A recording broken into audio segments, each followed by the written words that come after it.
Hi, just a really quick 2-minute video. Previously I published a video about re-whitening the faceplates on NuTone IS515 selective call inside remote stations, and I showed a single speaker that we had re-whitened and compared it to a new old stock white speaker grill, and I showed the yellow one that the customer had brought in or sent in to have repaired.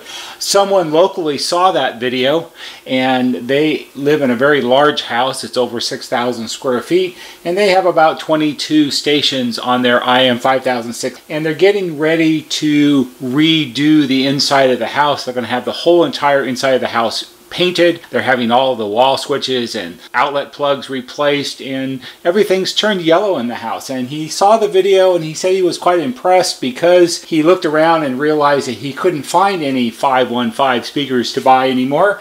And he called me up and said, would I come out and do a service call and take all his speakers out and bring them back to the shop and re-whiten them, and then when the painting's all done in a month or so, probably longer in my guess, come put them all back in. And I said sure. And I looked him up, and he's actually one of our regular customers. I rebuilt his IM5006 master station 3, 4, 5 years ago, and now it's time to do something with the speakers. So I brought back a total of 16 inside stations to be done, and I wanted to show you sort of the before and after. So here we have a group of, how many? We have 12 re-whitened ones that I've already done, and I saved actually 4 of them out for this video. And the ones I'm going to put in the front here, these are actually the very best out of the 16. I did all the really bad ones to start with, but I saved the best ones for last, because isn't that how you do it? So here are the 4 remaining ones to be done,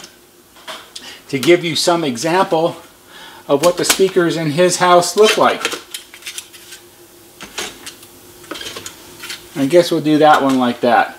Quite a stark difference. Actually, as you walk through his house, it was easy to see that they had been discolored, but really you got to put it up against something else to compare, and when you do it like this, it becomes painfully obvious that these are in really bad shape. So after I published the other video, I had a couple people contact me, and it's like, oh, nobody really does this, and this isn't really a real thing, and nobody would ever do speakers like that. And to all of you folks that think that, you're wrong. People do. A lot of times replacing an IM5006 system, especially in a big house, it's not something that most people want to do.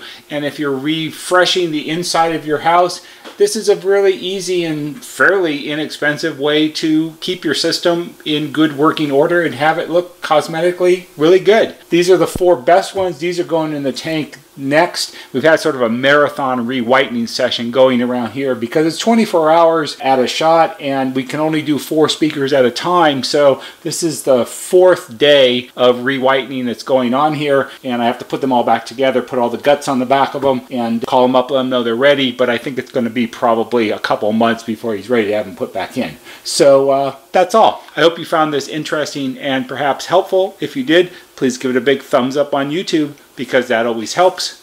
There'll be a banner right here that shows you how to subscribe. Go to our YouTube homepage, click on the bell or on the wheel, put in your email address, and every time we publish a new video, you'll get a notification and you can watch it. That's all for today. See you on the next video.